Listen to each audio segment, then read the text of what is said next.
Yo, let's talk about dragons and things. Alright, so y'all know Game of Thrones, right? That show where everybody's got beef and nobody's safe. Well, Fire and Blood is like the prequel, the origin story of how all that mess got started. It's all about the Targaryens, those platinum blonde cats with the dragons. They rolled up from Valyria talking about, we own this place now. And you know what they did? Now, George R.R. Martin, the dude who wrote this whole shebang, he ain't afraid to kill off your favorite characters. And in Fire and Blood, he goes all out. We talking betrayals, battles, and enough dragon fire to melt your mama's iron throne. This ain't no fairy tale, folks. This is some real gangsta stuff.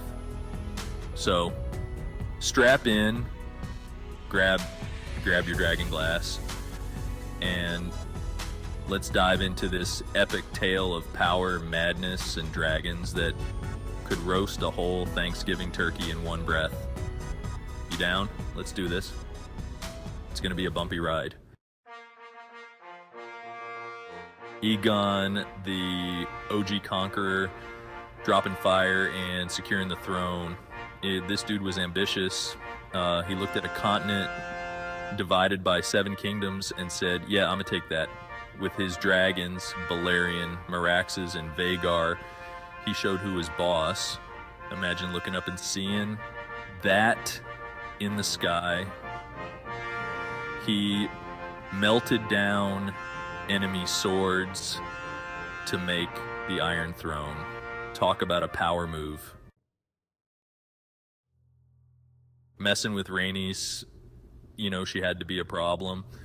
Now, Aegon, he wasn't no saint. He had his flaws, like a lot of them, but one thing you can't say is that he didn't love his women. He was married to both of his sisters, Visenya and Rhaenys.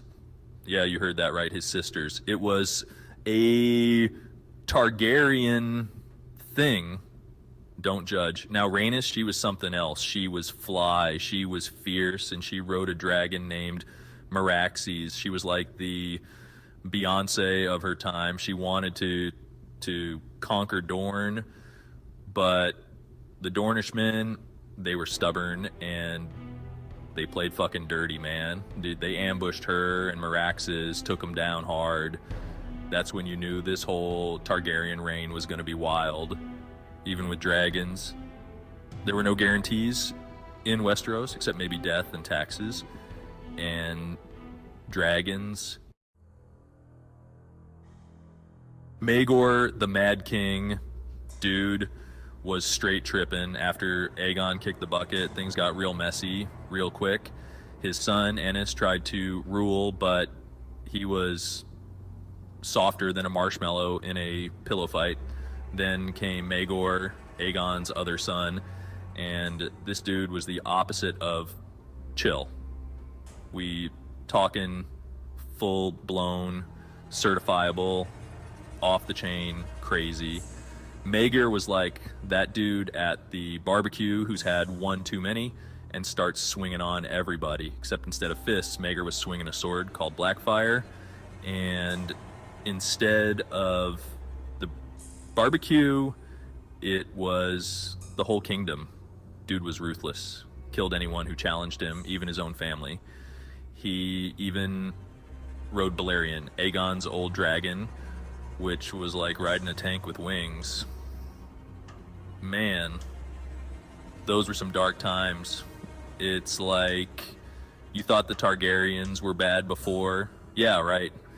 Hold my beer, mead. Section 5, Jaehaerys the Peacemaker, chilling out after the storm, after Maegor finally went too far and got himself killed. Don't worry, it's a long story. Everyone was like, we need someone sane to rule.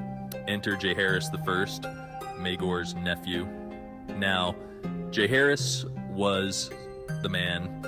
He was like the cool uncle who shows up after a family reunion brawl with a cooler full of peace offerings. Jaehaerys was all about peace, prosperity, and keeping the Targaryen dynasty going strong. He ruled for like a million years. Okay, maybe it was more like 55, but still, he built roads, made laws, and generally tried to undo all the crazy that Maegor had done. He was like the anti-Maegor. He even had a cool dragon, Vermithor, who was more into chilling in the sun than burninating the countryside. For a hot minute there, it seemed like the Targaryens might actually figure this whole ruling thing out. Section 6, the Dance of the Dragons. It's about to go down, but you know what they say about things that seem too good to be true? Yeah, that Jaehaerys' death set off a whole new wave of drama, and this time it was a family affair.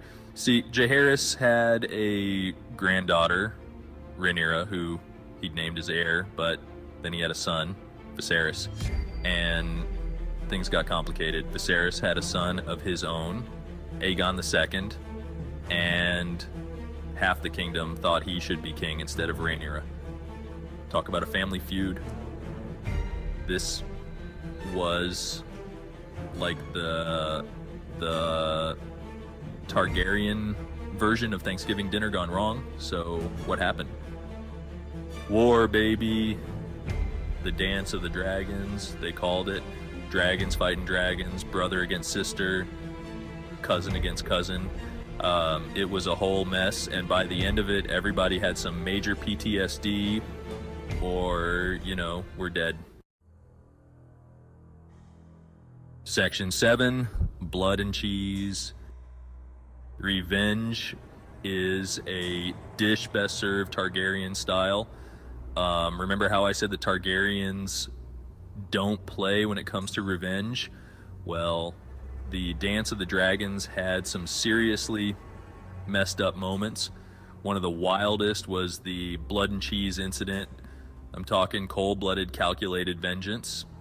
See, Aegon II's homies went and did some real foul shit to Rhaenyra's peoples, so she retaliated in a way only a Targaryen could.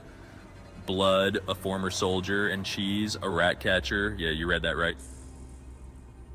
Snuck into the Red Keep, their mission, make Aegon II hurt the way Rhaenyra was hurting. They grabbed Aegon's son, a little kid, and gave him a choice: lose a hand or lose his head. Brutal, right? The kid lost his head, and blood and cheese became legends in the hood. I mean, King's Landing, talk about street justice, Targaryen style. After all that bloodshed, the Targaryens were hanging on by a thread. Like, literally, they'd lost most of their dragons, and the ones that were left were smaller, weaker. It was like the difference between a Rottweiler and a Chihuahua. Still, they managed to hold onto the Iron Throne, but their grip was slipping. They'd become a cautionary tale, a reminder that even with all the power in the world, you can still mess things up royally. But hey, at least they had a good run, right? They say history repeats itself, and with the Targaryens, it always seemed to rhyme. Fire and blood, that was their motto, and it ultimately led to their downfall. So there you have it, y'all.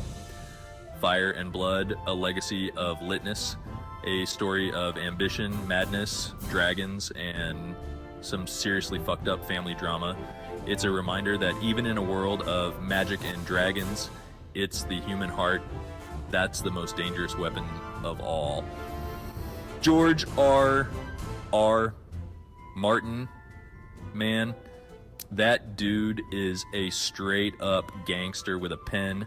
He'll have you rooting for these characters 1 minute, then screaming at them the next. But that's what makes Fire and Blood so damn entertaining. It's a wild ride from beginning to end, and it'll leave you wanting more, even if you're too scared to ask for it. Hope y'all enjoyed. Peace.